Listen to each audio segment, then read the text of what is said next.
রবীন্দ্র প্রবন্ধ ভারতবর্ষ তারই অন্তর্গত উত্তুক্তি, দিল্লি দরবারের উদ্যোগকালে লিখিত। শুরু হচ্ছে প্রবন্ধ উত্তুক্তি। পৃথিবীর পূর্বকোণের লোক অর্থাৎ আমরা উত্তুক্তি অত্যন্ত ব্যবহার করিয়া থাকি। আমাদের পশ্চিমের গুরুমশাইদের কাছ হইতে ইহা লইয়া আমরা প্রায় বকুনি খাই। যাঁরা সাত সমুদ্র পার হইয়া আমাদের ভালোর জন্য উপদেশ দিতে আসেন, তাহাদের কথা আমাদের নতশিরে শোনা উচিত। কারণ তাহারা যে হতভাগ্য আমাদের মতো কেবল কথাই বলিতে জানেন তাহা নয়, কথা যে কী করিয়া শোনাইতে হয় তাহাও তাহাদের অবিদিত নাই। আমাদের দুটো কানের উপরই আমাদের সম্পূর্ণ দখল নাই। আমাদের দুটো কানের উপরই তাহাদের দখল সম্পূর্ণ। আচারে উক্তিতে আতিশয্য ভালো নয়, বাক্যে ব্যবহারে সংযম আবশ্যক, এ কথা আমাদের শাস্ত্রেও বলে। তার ফল যে ফলে নাই তাহা বলিতে পারি না। ইংরেজের পক্ষে আমাদের দেশ শাসন সহজ হইত না যদি আমরা গুরুর উপদেশ না মানিতাম। ঘরে বাইরে এতদিনের শাসনের পরেও যদি আমাদের উক্তিতে কিছু পরিমাণাধিক্য থাকে, তবে ইহা নিশ্চয়ই সেই অত্যুক্তির অপরাধের নয়, তাহা আমাদের একটা বিলাসিতা। আসল কথা, সকল জাতির মধ্যে অত্যুক্তি ও আতিশয্য আছে। নিজেরটাকে অত্যন্ত স্বাভাবিক ও পরেরটাকে অত্যন্ত অসঙ্গত বোধ হয়। যে পরিমাণে যে প্রসঙ্গে আমাদের কথা আপনি বাড়িয়া চলে, সে প্রসঙ্গে ইংরেজ চুপ। যে প্রসঙ্গে ইংরেজ অত্যন্ত বেশি বকিয়া থাকে, সে প্রসঙ্গে আমাদের মুখে কথা বাইর হয় না। আমরা মনে করি ইংরেজ বড় বাড়াবাড়ি করে, ইংরেজ মনে করে প্রাচ্য লোকের পরিমাণ বোধ নাই। আমাদের দেশে গৃহস্থ অতিথিকে সম্বোধন করিয়া বলে সমস্ত আপনারই, আপনারই ঘর আপনারই বাড়ি, ইহা উত্যুক্তি। ইংরেজ তাহার নিজের রান্নাঘরে প্রবেশ করতে হইলে রাঁধুনিকে জিজ্ঞাসা করে, ঘরে ঢুকিতে পারি কি? এই এক রকমের উত্যুক্তি। স্ত্রী নুনের বাটি সরাইয়া দিলে ইংরেজ স্বামী বলে, আমার ধন্যবাদ জানিবে, ইহা উত্যুক্তি। নিয়ন্ত্রণকারীর ঘরে চর্বচস্য খাইয়া এবং রাধিয়া এ দেশীয় নিমন্ত্রিত বলে, বড় পরিতোষ লাভ করিলাম, অর্থাৎ আমার পরিতোষই তোমার পারিতোষিক। তদুত্তরে নিমন্ত্রণকারী বলে, আমি কৃতার্থ হইলাম, ইহাকে অত্যুক্তি বলিতে পারো। আমাদের দেশে স্ত্রী স্বামীকে বলে শ্রীচরণেষু, পাঠ লিখিয়া থাকে। ইংরেজের কাছে ইহা অত্যুক্তি। ইংরেজ যাহাকে তাহাকে পত্রে প্রিয় সম্বোধন করে, অভ্যস্ত না হইয়া গেলে ইহা আমাদের কাছে অত্যুক্তি বলিয়া ঠেকিত। নিশ্চয়ই আরও এমন সহস্র দৃষ্টান্ত আছে, কিন্তু এগুলি বাধা অত্যুক্তি, ইহারা পৈতৃক। দৈনিক ব্যবহারে আমরা নব নব অত্যুক্তি রচনা করিয়া থাকি। ইহাই প্রাচ্য জাতির প্রতি ভর্ৎসনার কারণ। তালি এক হাতে বাজে না, তেমনি কথা দুজনে মিলিয়া হয়। শ্রোতা ও বক্তা যেখানে পরস্পরের ভাষা বোঝে, সেইখানে অত্যুক্তি উভয়ের সঙ্গে আপনি সংশোধিত হইয়া আসে। সাহেব যখন চিঠির শেষে আমাকে লেখেন, ইয়ার্স ট্রুলি, সত্যই তোমারই, তখন তাহার এই অত্যন্ত ঘনিষ্ঠ আত্মীয়তার সত্য পাঠটুকুকে তর্জমা করিয়া আমি এই বুঝি, তিনি সত্যই আমারই নহেন। বিশেষত বড় সাহেব যখন নিজেকে আমার বাধ্যতম ভৃত্য বলিয়া বর্ণনা করেন, তখন অনায়াসে সে কথাটা 16 আনা বাদ দিয়া তাহার উপরে আরও 16 আনা কাটিয়া লইতে পারি। এগুলি বাধা দস্তুরের অত্যুক্তি, কিন্তু প্রচলিত ভাষা প্রয়োগের অত্যুক্তি ইংরেজিতে ঝুড়ি ঝুড়ি আছে। Immensely, immeasurable, extremely, awful, infinitely, absolutely, ever so much, for the life of me, for the world, undoubtable, unbounded, endless প্রভৃতি শব্দপ্রয়োগগুলি যদি সর্বত্র যথার্থভাবে লওয়া যায়, তবে প্রাচ্য অত্যুক্তিগুলি ইহজন্মে আর মাথা তুলিতে পারে না। বাহ্য বিষয়ে আমাদের কতকটা ঢিলেমি আছে, এ কথা স্বীকার করিতেই হইবে।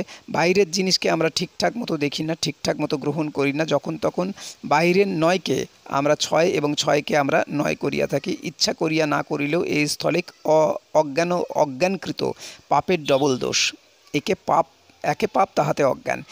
ইন্দ্রিয়কে এমন অলস ও বুদ্ধিকে এমন অসাবধান করিয়া রাখিলে পৃথিবীতে আমাদের দুটি প্রধান নির্ভয়কে একেবারে মাটি করা হয়। বৃত্তান্তকে নিতান্ত ফাঁকি দিয়া সিদ্ধান্তকে যাহা কল্পনার সাহায্যে গড়িয়া তুলিতে চেষ্টা করে, তাহারা নিজেকেই ফাঁকি দেয়। যে যে বিষয়ে আমাদের ফাঁকি আছে, সেই বিষয়ে আমরা ঠেকিয়া বসিয়া আছি। একচক্ষু হরিণ যেদিকে তাহার কানা চোখ ফিরাইয়া আরামে ঘাস খাইতেছিল, সেই দিক হইতেই ব্যাধের তীর তাহার বুকে বাজিয়াছে। আমাদের কানা চোখটি ছিল ইহলোকের দিকে, সেই তরফ হইতে আমাদের শিক্ষা যথেষ্ট হইয়াছে। সেই দিকের ঘা খাইয়া আমরা মরিলাম, কিন্তু স্বভাব না যায় মোলে। নিজের দোষ কবুল করিলাম, এবার পরের প্রতি দোষারোপ করিবার অবসর পাওয়া যাইবে। অনেকে এইরূপ চেষ্টাকে নিন্দা করেন, আমরাও করি, কিন্তু যে লোক বিচার করে অন্যে তাহাকে বিচার করিবার অধিকারী। কিন্তু যে লোক বিচার করে অন্যে তাহাকে বিচার করবার অধিকারী, সে অধিকারটা ছাড়িতে পারিবে না। তাহাতে পরের কোনো উপকার হইবে বলিয়া আশা করি না, কিন্তু অপমানের দিনে যেখানে যতটুকু আত্মপ্রসাদ পাওয়া যায় তাহা ছাড়িয়া দিতে পারিব না। আমরা দেখিয়াছি আমাদের অত্যুক্তি অলস বুদ্ধির বাহ্য প্রকাশ। তাছাড়া সুদীর্ঘকাল পরাধীনতাবশত চিত্তবিকারের হাত দেখিতে পাই। যেমন আমাদিগকে যখন তখন সময় অসময় উপলক্ষ থাক বা না থাক চিৎকার করিয়া বলিতে হয় আমরা রাজভক্ত, অথচ ভক্তি করিব কাহাকে তাহার ঠিকানা নাই। আইনের বইকে না কমিশনার সাহেবের চাপরাশকে না পুলিশের দারোগাকে। গভর্নমেন্ট আছে কিন্তু মানুষ কই? হৃদয়ের সম্বন্ধ পাতাইব কাহার সঙ্গে?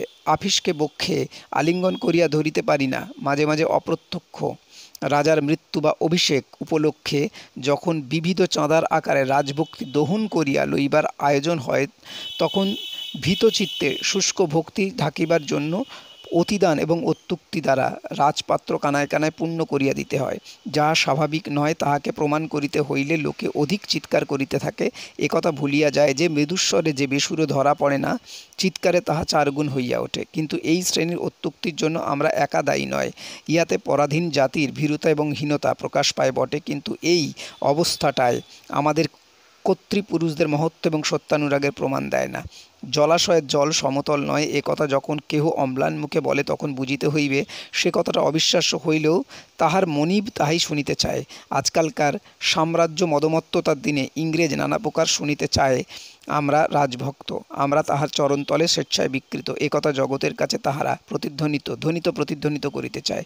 এদিকে আমাদের প্রতি সিকি পয়সার বিশ্বাস মনের মধ্যে নাই। এত বড় দেশটার সমস্ত নিঃশেষে নিরস্ত্র একটা হিংস্র পশু দ্বারের কাছে আসিলে দ্বারে অর্গল লাগানো ছাড়া আর কোনো উপায় আমাদের হাতে নাই।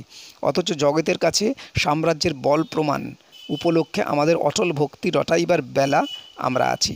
মুসলমান সম্রাটের সময় দেশনায়কতা সেনানায়কতার অধিকার আমরা হারাই নাই।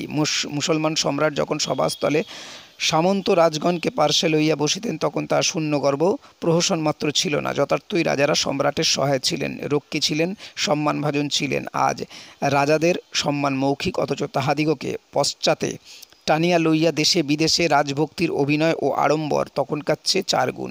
যখন ইংল্যান্ডের সাম্রাজ্যলক্ষ্মী সাজ পড়িতে বসেন তখন কলোনিগুলোর সামান্য শাসনকর্তারা মাথার মুকুটে ঝলমল করেন, আর ভারতবর্ষের প্রাচীন বংশীয় রাজগণ তাহার চরণ নূপুরের কিঙ্কিনীর মতন আবদ্ধ হইয়া কেবল ঝঙ্কার দিবার কাজ করিয়া থাকেন। এবারকার বিলেতি দরবারে তাহা বিশ্বজগতের কাছে জারি হইয়াছে। হায় জয়পুর, যোধপুর, কোলাপুর, ইংরেজ সাম্রাজ্যের মধ্যে তোমাদের কোথায় স্থান? তাহা কি এমন করিয়া দেশে বিদেশে ঘোষণা করিয়া আসিবার জন্যই এত লক্ষ লক্ষ টাকা বিলাতের কাছে বিলাতের জলে জলাঞ্জলি দিয়া আসিলে? ইংরেজের সাম্রাজ্য জগন্নাথজির মন্দিরে, যেখানে কানাডা, নিউজিল্যান্ড, অস্ট্রেলিয়া, দক্ষিণ আফ্রিকা স্ফীত উদর ও পরিপুষ্ট দেহ লইয়া দিব্য হাঁকডাক সহকারে পাণ্ডাগিরি করিয়া বেড়াইতেছে, সেখানে জীর্ণ তনু ভারতবর্ষের কোথাও প্রবেশাধিকার নেই। ঠাকুরের ভোগও তাহার কপালে অল্পই জোটে। কিন্তু যেদিন বিশ্বজগতের রাজপথে ঠাকুরের অব্রবিধি রথ বাহির হয়, সেই একটা দিন রথের দড়া ধরিয়া টানিবার জন্য ভারতবর্ষের ডাক পড়ে। সেদিন কত বাহবা, কত করতালি, কত সৌহার্দ্য। সেদিন কার্জনের নিষেধ শৃঙ্খলযুক্ত মুক্ত ভারতবর্ষীয় রাজাদের মণিমাণিক্য লন্ডনের রাজপথে ঝলমল করিতে থাকে এবং লন্ডনের হাসপাতালগুলির পরে রাজভক্ত রাজাদের মুষলধারে বদান্যতা বৃষ্টি বার্তা ভারতবর্ষ নতশিরে নীরবে শ্রবণ করেন। এই ব্যাপারের সমস্তটা পাশ্চাত্য অত্যুক্তি, ইহা মেকি অত্যুক্তি, খাঁটি নহে। প্রাচ্যদিগের অত্যুক্তি ও আতিশয্য অনেক সময় তাহাদের স্বভাবের ঔদার্য হইতে ঘটিয়া থাকে। পাশ্চাত্য অত্যুক্তি সাজানো জিনিস, তাহা জাল বললেই চলে। দিল দরাজ মোগল সম্রাটের আমলে দিল্লিতে দরবার জমিত। আজ সে দিল নাই, সে দিল্লি নাই, তবু একটা নকল দরবার করিতে হইবে। সংবৎসর ধরিয়া রাজারা পলিটিক্যাল এজেন্টের রাহুগ্রাসে কবলিত। সাম্রাজ্য চালনায় তাহাদের স্থান নাই, কাজ নাই, তাহাদের স্বাধীনতা নাই। হঠাৎ একদিন ইংরেজ সম্রাটের নায়েব পরিত্যক্ত মহিমা দিল্লিতে সেলাম করাইবার জন্য রাজদরবারকে তলব দিলেন। নিজের ভ্রুলুণ্ঠিত পোশাকের প্রান্ত শিখ ও রাজপুত রাজকুমার দিগের দ্বারা বহন করিয়া লইলেন। আকস্মিক উপদ্রবের মতন একটি সময় সমারোহের আগ্নেয় উচ্ছ্বাস উদ্গীরিত হইয়া উঠিল। তাহার পর সমস্ত শূন্য, সমস্ত নিষ্প্রভ। এখনকার ভারত সাম্রাজ্য আফিসে এবং আইনে চলে, তাহার রংচং নাই, গীতবাদ্য নাই, তাহাতে প্রত্যক্ষ মানুষ নাই। ইংরেজের খেলাধুলা, নাচ গান, আমোদ প্রমোদ সমস্ত নিজেদের মধ্যে বদ্ধ।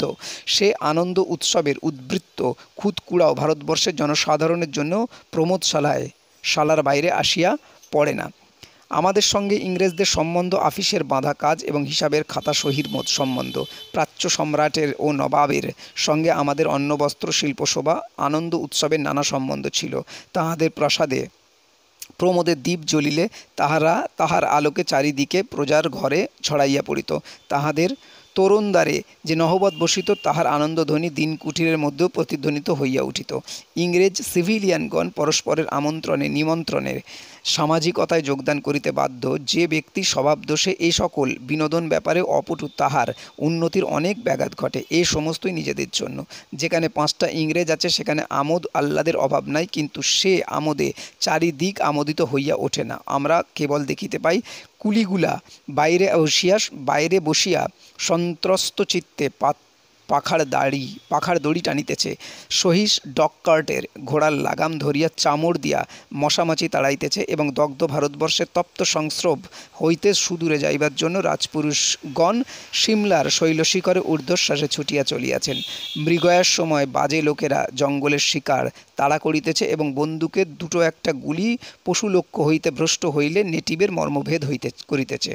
ভারতবর্ষে ইংরেজ রাজ্যের বিপুল শাসনকার্যে একেবারে আনন্দহীন, সৌন্দর্যহীন।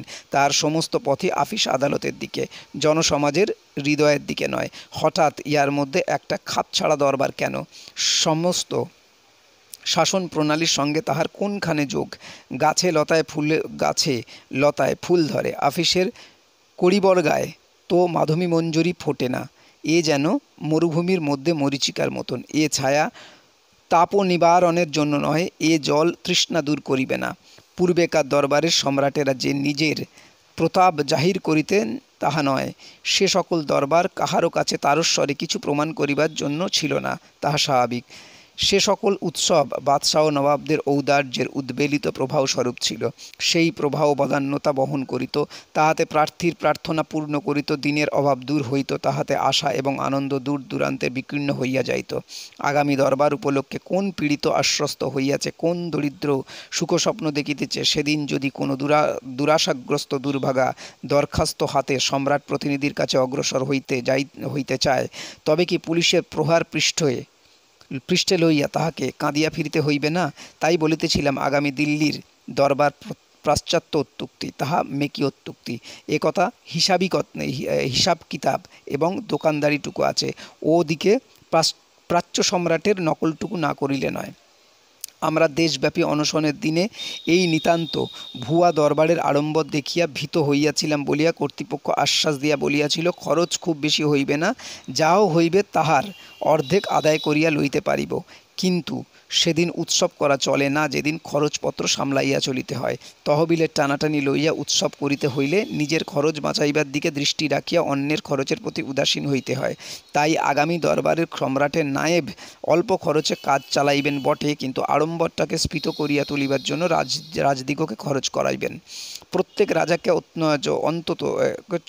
অন্তত কটা হাতি, কটা ঘোড়া, কজন লোক আনিতেই হইবে শুনিয়াছি, তাহার অনুশাসন জারি হইয়াছে। সেই সকল রাজাদের হাতি ঘোড়া লোক লস্করে যথাসম্ভব অল্প খরচে চতুর সম্রাট প্রতিনিধি যথাসম্ভব বৃহৎ ব্যাপার ফাঁদিয়া তুলিবেন। ইহাতে চাতুর্য ও প্রতাপের পরিচয় পাওয়া যায়, কিন্তু বদান্যতা ও ঔদার্য প্রাচ্য সম্প্রদায়ের মতে যা রাজকীয় উৎসবের প্রাণ বলিলেই হয়, তাহা ইহার মধ্যে থাকে না। এক চক্ষু টাকার থলির দিকে এবং অন্য চক্ষু সাহেব বাদশাহের অনুকরণ কার্যে নিযুক্ত রাখিয়া এই সকল কাজ চলে না।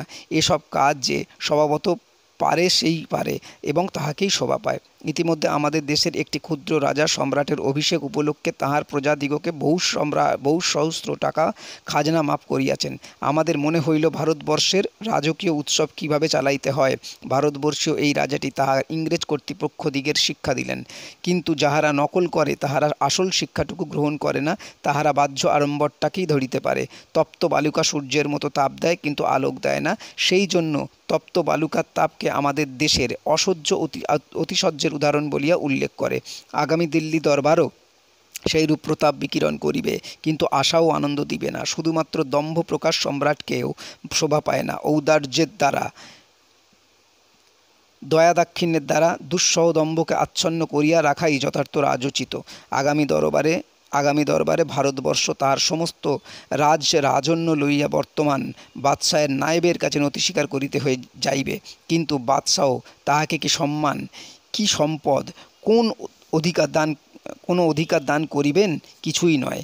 ইহাতে যে কেবল ভারতবর্ষের অবনতি স্বীকার তাহা নয়, এইরূপ শূন্যগর্ভ আকস্মিক দরবারের বিপুল কার্পণ্যে ইংরেজের রাজমহিমা প্রাচ্য জাতির নিকট খর্ব না হইয়া থাকিতে পারে না। যে সকল কাজ ইংরেজি দস্তুর মতন সম্পন্ন হয়, তাহা আমাদের প্রথার সঙ্গে না মিলিলেও সে সম্বন্ধে আমরা চুপ করিয়া থাকিতে বাধ্য। যেমন আমাদের দেশে বারবার রাজার আগমনে বা রাজকীয় শুভ কর্মাদিতে যে সকল উৎসব আমোদ হইত, তাহার ব্যয় রাজাই বহন করিতেন। প্রজারা জন্মতিথি প্রভৃতি নানা প্রকার উপলক্ষে রাজার অনুগ্রহ লাভ করিত। এখন ঠিক তার উল্টোটা হইয়াছে। রাজা জন্মিলে মরিলে নড়িলে চড়িলে প্রজার কাছে রাজার তরফ হইতে চাঁদার খাতা বাহির হয়। রাজা রায় বাহাদুর প্রভৃতি খেতাবের রাজকীয় নিলামের দোকান জমিয়া ওঠে। আকবর, শাহজাহান প্রভৃতি বাদশাহরা নিজেদের কীর্তি নিজেরা রাখিয়া গেছেন। এখনকার দিনে রাজকর্মচারীরা নানা ছলে নানা কৌশলে প্রজাদের কাছ হইতে বড় বড় কীর্তিস্তম্ভ আদায় করিয়া লয়। এই যে সম্রাটের প্রতিনিধি সূর্যবংশীয় ক্ষত্রিয় রাজাকে সালাম দিবার জন্য ডাকিয়াছেন, ইনি নিজের দানের দ্বারায় কোথায় দিঘি খনন করাইয়াছেন, কোথায় পান্থশালা নির্মাণ করিয়াছেন, কোথায় দেশের বিদ্যা শিক্ষা ও শিল্পচর্চাকে আশ্রয় দান করিয়াছে। সেকালে বাদশারা, নবাবরা, রাজকর্মচারীগণ এই সকল মঙ্গল কার্যের দ্বারা প্রজাদের হৃদয়ের সঙ্গে যোগ রাখিতেন। এখন কর্মচারীর অভাব নাই, তাহাদের বেতনও যথেষ্ট মোটা বলিয়া জগৎ বিখ্যাত, কিন্তু দানে এবং সৎকর্মে এ দেশে তাহাদের অস্তিত্বের কোনো চিহ্ন তাহারা রাখিয়া যায় নাই। বিলাতি দোকান হইতে তাহারা জিনিসপত্র কেনেন, বিলাতি সঙ্গীদের সঙ্গে আমোদ আহ্লাদ করেন এবং বিলাতের কোণে বসিয়া অন্তিমকাল পর্যন্ত তাহাদের পেনশন সম্ভোগ করিয়া থাকেন। ভারতবর্ষের লেডি ডাফরিনের নামে যে সকল হাসপাতাল খোলা হইল, তাহার টাকা ইচ্ছায় অনিচ্ছায় ভারতবর্ষের প্রজারাই যোগাইয়াছে। এ প্রথা খুব ভালো হইতে পারে, কিন্তু ইহা ভারতবর্ষের প্রথা নয়। সুতরাং এক প্রকার পূর্তকার্যে আমাদের হৃদয় স্পর্শ করে না করুক, তথাপি বিলাতের রাজা বিলাতের প্রথামতই চলিবেন, ইহাতে বলিবার কিছু নাই। কিন্তু কখনো দিশি কখনো বিলিতি হইলে কোনোটাই মানানসই হয় না। বিশেষত আড়ম্বরের বেলায় দিশি দস্তুর এবং খরচপত্রের বেলায় বিলিতি দস্তুর হইলে আমাদের কাছে ভারী অসঙ্গত ঠেকে। আমাদের বিদেশি কর্তারা ঠিক করিয়া বসিয়া আছেন যে প্রাচ্য হৃদয় আড়ম্বরেই ভোলে। এই জন্যই ৩০ কোটি অপদার্থকে অভিভূত করিতে দিল্লির দরবার নামক একটি সুবিপুল অত্যুক্তি বহু চেষ্টায় ও হিসাবের বহুতর কষাকষি দ্বারা খাড়া করিয়া তুলিয়াছেন। জানেন না যে প্রাচ্য হৃদয়ে দানে, দয়া দাক্ষিণ্যে, অবারিত মঙ্গল অনুষ্ঠানেই ভোলে। আমাদের যে উৎসব সমারোহ, তাহা আহুত অনাহুত বরাহুতের আনন্দ সমাগম। তাহাতে এহি দেহি পিয়তাং ভুজ্যতাং রবের কোথাও বিরাম ও বাধা নেই। তাহা প্রাচ্য অতিশয্যের লক্ষণ হইতে পারে, কিন্তু তাহা খাঁটি, তাহা স্বাভাবিক। আর পুলিশের দ্বারা সীমানাবদ্ধ, সঙ্গিনের দ্বারা কণ্টকিত, সংশয়ের দ্বারা সন্ত্রস্ত, সতর্ক, কৃপণতার দ্বারা সংকীর্ণ, দয়াহীন, দানহীন যে দরবার, যাহা কেবলমাত্র দম্ভ প্রচার, তাহা পাশ্চাত্য অত্যুক্তি। তাহাতে আমাদের হৃদয় পীড়িত ও লাঞ্ছিত হয়, আমাদের কল্পনা আকৃষ্ট না হইয়া প্রতিহত হইতে থাকে। তাহা ঔদার্য হইতে উৎসারিত নয়, তাহা প্রচুর হইতে উদ্বেলিত হয় নাই। এই গেল নকল করা অত্যুক্তি। কিন্তু নকল বাহ্য আড়ম্বরে মূলকে ছাড়াইবার চেষ্টা করে, এ কথা সকলেই জানে। সুতরাং সাহেব যদি সাহেবী ছাড়িয়া নবাবী ধরে, তবে তাহাতে যে অতিশয্য প্রকাশ হইয়া পড়ে, তাহা অনেকটা কৃত্রিম। অতএব তাহার দ্বারা ও জাতিগত অত্যুক্তির প্রকৃতি ঠিক ধরা যায় না। ঠিক খাঁটি বিলাতি অত্যুক্তির একটা দৃষ্টান্ত মনে পড়িতেছে। গভর্নমেন্ট সেই দৃষ্টান্তটি আমাদের চোখের সামনে পাথরের স্তম্ভ দিয়ে স্থায়ীভাবে খাড়া করিয়া তুলিয়াছেন, তাই সেটা হঠাৎ মনে পড়িল। তাহা অন্ধকূপহত্যার অত্যুক্তি। পূর্বেই বলিয়াছি প্রাচ্য অত্যুক্তি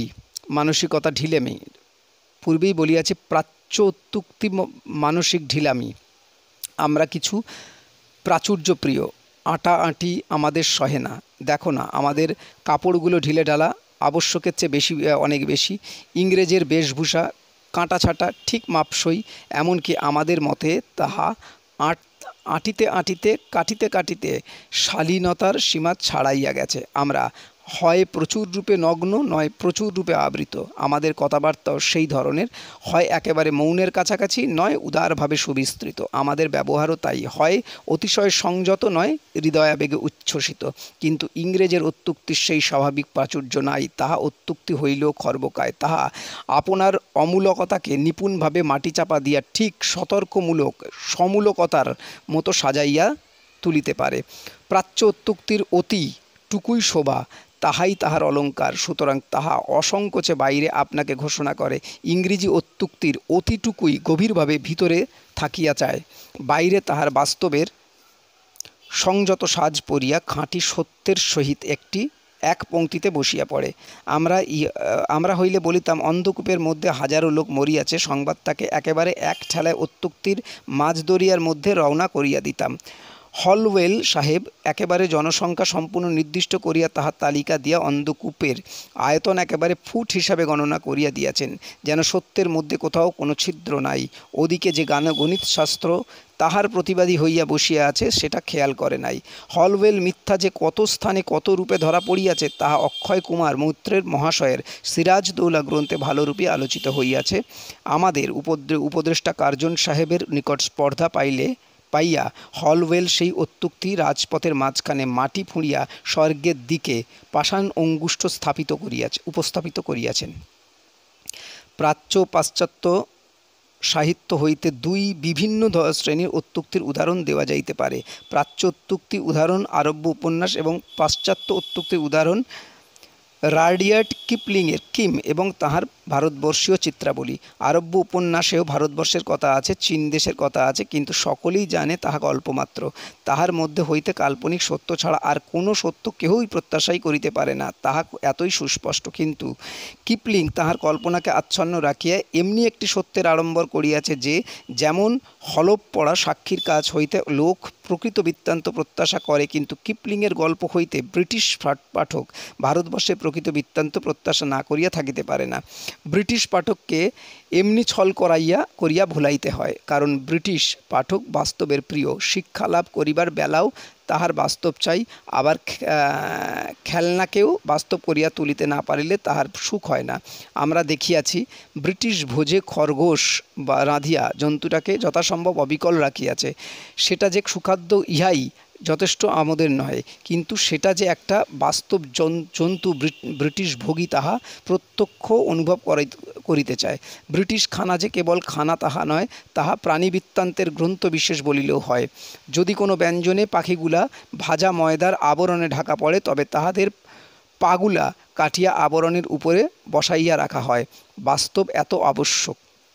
কল্পনার নিজ এলাকার মধ্যেও ব্রিটিশ পাঠক বাস্তবের সন্ধান করে, তাই কল্পনাকেও দায়ে পড়িয়া প্রাণপণে বাস্তবের ভান করিতে হয়। যে ব্যক্তি অসম্ভব স্থান হইতেও সাপ দেখিতেই চায়, সাপুড়ে তাহাকে ঠেকাইতে বাধ্য হয়। সে নিজের ঝুলির ভিতর হইতেই সাপ বাহির করে, কিন্তু ভান করে যেন দর্শকদের চাদরের মধ্যে হইতে বাহির হইল। কিপলিং নিজের কল্পনার ঝুলি হইতেই সাপ বাহির করিলেন, কিন্তু নৈপুণ্য গুণে ব্রিটিশ পাঠক ঠিক বুঝিলে যে এশিয়ার উত্তরীয়ের ভিতর হইতেই সরীসৃপগুলা দলে দলে বাহির হইয়া আসিল। বাইরের বাস্তব সত্যের প্রতি আমাদের এইরূপ একান্ত লোলুপতা নাই। আমরা কল্পনা জানিয়াও তাহার মধ্যে হইতে রস পাই। এই জন্য গল্প শুনিতে বসিয়া আমরা নিজেকে নিজে ভুলাইতে পারি। লেখককে কোনরূপে ছলনা অবলম্বন করিতে হয় না। কাল্পনিক সত্যকে বাস্তব সত্যের ছদ্ম গোঁপ দাড়ি পড়াইতে হয় না। আমরা বরঞ্চ বিপরীত দিকে যাই। আমরা বাস্তব সত্যে কল্পনার রং ফলাইয়া তাহাকে অপ্রাকৃত করিয়া ফেলিতে পারি, তাহাতে আমাদের দুঃখবোধ হয় না। আমরা বাস্তব সত্যকেও কল্পনার সহিত মিশাইয়া দিই, আর ইউরোপ কল্পনাকেও বাস্তব সত্যের মূর্তি পরিগ্রহ করাইয়া তবে ছাড়ে। আমাদের এই স্বভাবদোষে আমাদের বিস্তর ক্ষতি হইয়াছে। আর ইংরেজের স্বভাবে ইংরেজের কি কোনো লোকসান করে নাই? গোপন মিথ্যা কি সেখানে ঘরে বাইরে বিহার করিতেছে না? সেখানে খবরের কাগজে খবর বানানো চলে, তাহা দেখা গিয়াছে, এবং সেখানে ব্যবসাদার মহলের শেয়ার কেনাবেচার বাজারে যে কিরূপ সর্বনেশে মিথ্যা বানানো হইয়া থাকে, তাহা কাহারও অগোচর নাই। বিলাতে বিজ্ঞাপনের অত্যুক্তি ও মিথ্যোক্তি নানা বর্ণে, নানা চিত্রে, নানা অক্ষরে দেশে বিদেশে নিজেকে কিরূপ ঘোষণা করে তাহা আমরা জানি, এবং আজকাল আমরাও ভদ্রাভদ্রে মিলিয়া নির্লজ্জভাবে এই অভ্যাস গ্রহণ করিয়াছি। বিলাতে পলিটিক্সে বানানো বাজেট তৈরি করা, প্রশ্নের বানানো উত্তর দেওয়া প্রভৃতি অভিযোগ তুলিয়া এক পক্ষের প্রতি অপর পক্ষে যে সকল দোষারোপ করিয়া থাকেন, তাহা যদি মিথ্যা হয় তবে লজ্জার বিষয়, যদি না হয় তবে শঙ্কার বিষয় সন্দেহ নাই। সেখানকার পার্লামেন্ট সঙ্গত ভাষায় এবং কখনো বা তাহা লঙ্ঘন করিয়াও বড় বড় লোককে মিথ্যুক, প্রবঞ্চক, সত্য গোপনকারী বলা হইয়া থাকে। হয় এইরূপ নিন্দাবাদকে অত্যুক্তিপরায়ণতা বলিতে হয়, নয় ইংল্যান্ডের পলিটিক্স মিথ্যার দ্বারা জীর্ণ, একথা স্বীকার করিতেই হয়। যা হোক, এই সমস্ত আলোচনা করিলে এই কথা মনে উদয় হয় যে বরঞ্চ অত্যুক্তিকে সুস্পষ্ট অত্যুক্তি রূপে পোষণ করাই ভালো, কিন্তু অত্যুক্তিকে সুকৌশলে ছুটিয়া তাহাকে বাস্তবের দলে চালাইবার চেষ্টা করা ভালো নয়, তাহাতে বিপদ অনেক বেশি। পূর্বেই বলিয়াছি, যেখানে দুপক্ষের উভয়ের ভাষা বোঝে সেখানে পরস্পরের যোগে অত্যুক্তি আপনি সংশোধিত হইয়া আসে, কিন্তু দুর্ভাগ্যক্রমে বিলাতি অত্যুক্তি বোঝা আমাদের পক্ষে শক্ত। এই জন্য তাহা অক্ষরে অক্ষরে বিশ্বাস করিয়া আমরা নিজেদের অবস্থাকে হাস্যকর শোচনীয় করিয়া তুলিয়াছি।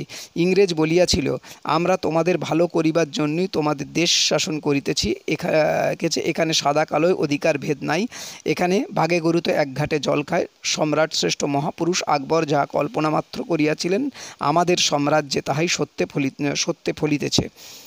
আমরা তাড়াতাড়ি ইহাই বিশ্বাস করিয়া অবিশ্বাসে স্ফীত হইয়া বসিয়া আছি। আমাদের দাবির আর অন্ত নাই। ইংরেজ বিরক্ত হইয়া আজকাল এই সকল অত্যুক্তিকে খর্ব করিয়া লইতেছে।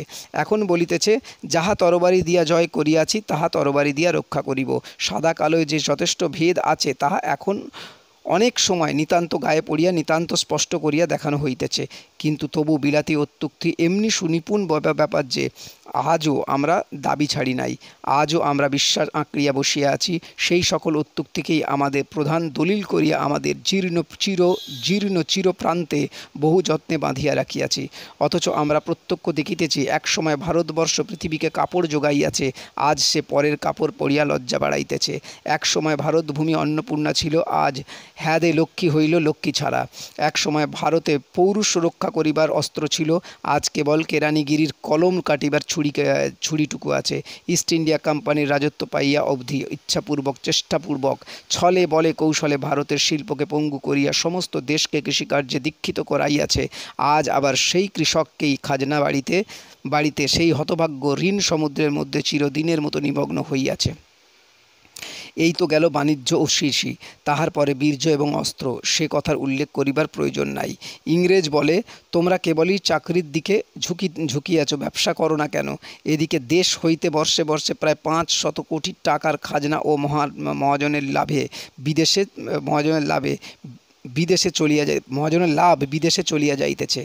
মূলধন থাকে কোথায়? এ অবস্থায় দাঁড়াইয়াছি। তবু কি বিলিতি অত্যুক্তির উপর সম্পূর্ণ নির্ভর করিয়া কেবলই দরখাস্ত জারি করিতে হইবে? হায় ভিক্ষুকের অত্যন্ত ধৈর্য! হায় দরিদ্রানাং মনোরথা! রোমের শাসনে, স্পেনের শাসনে, মোগলের শাসনে এত বড় একটা বৃহৎ দেশ কি এমন নিঃশেষে উপায়বিহীন হইয়াছে? অথচ পরদেশ শাসন সম্বন্ধে এত বড় বড় নীতিকথার দম্ভপূর্ণ অত্যুক্তি আর কেহ কি কখনো উচ্চারণ করিয়াছে? কিন্তু এ সকল অপ্রিয় কথা উত্থাপন করা কেন? কোনো একটা জাতিকে অনাবশ্যক আক্রমণ করিয়া পীড়া দেওয়া আমাদের দেশের লোকের স্বভাবসঙ্গত নয়। ইহা আমরা ক্রমাগত ঘা খাইয়া ইংরেজের কাছ হইতে শিখিয়াছি।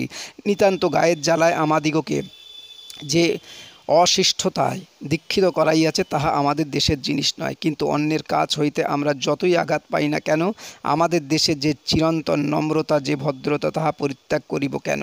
ইহাকেই বলে চোরের উপর রাগ করিয়া নিজের ক্ষতি করা। অবশ্য পরের নিকট হইতে স্বজাতি যখন অপবাদ ও অপমান সহ্য করিতে থাকে তখন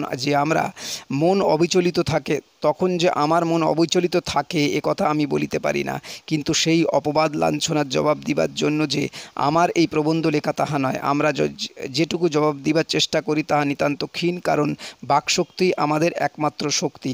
কামানের যে গর্জন তাহা ভীষণ, কারণ তাহার সঙ্গে সঙ্গে লোহার গোলাটা থাকে, কিন্তু প্রতিধ্বনির যে প্রত্যুত্তর তা ফাঁকা।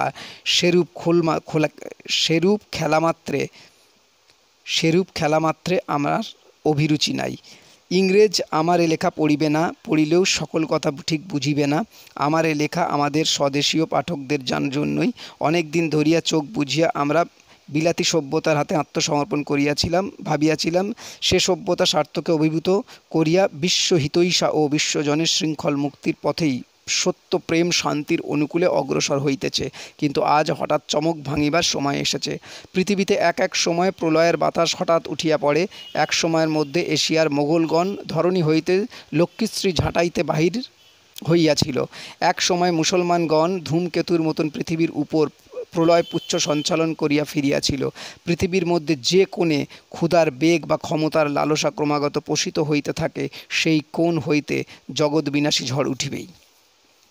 প্রাচীনকালে এই ধ্বংসধ্বজা তুলিয়া গ্রিক রোমক পার্সিগণ অনেক রক্তসেচন করিয়াছে। ভারতবর্ষ বৌদ্ধ রাজাদের অধীনে বিদেশে আপন ধর্ম প্রেরণ করিয়াছে, আপন স্বার্থ বিস্তার করে নাই।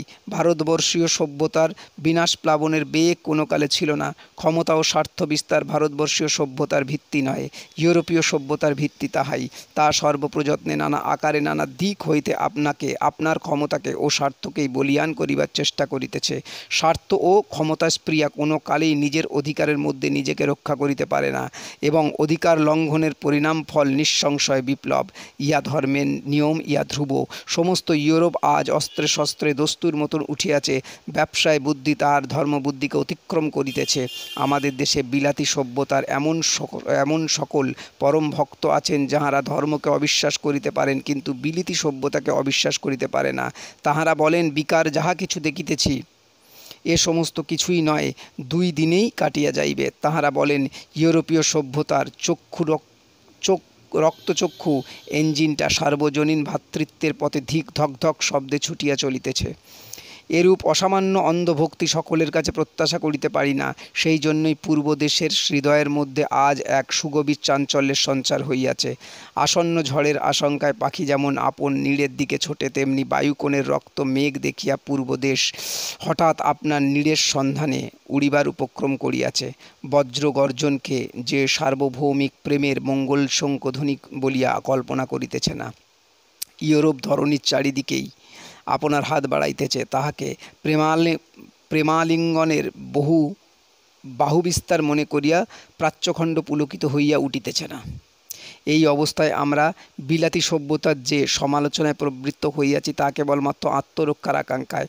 আমরা যদি সংবাদ পাই যে বিলিতি সভ্যতার মূল কাণ্ড যে পলিটিক্স, সেই পলিটিক্স হইতে স্বার্থপরতা, নির্দয় ও অসত্য, ধনাভিমান ও ক্ষমতাভিমান প্রত্যহ জগৎ জুড়িয়া শাখা প্রশাখা বিস্তার করিতেছে, এবং যদি ইহা বুঝিতে পারি যে স্বার্থকে সভ্যতার মূল শক্তি করিলে এইরূপ দারুণ পরিণাম একান্তই অবশ্যম্ভাবী, তবে সে কথা সর্বতোভাবে আলোচনা করিয়া দেখা আবশ্যক হইয়া পড়ে।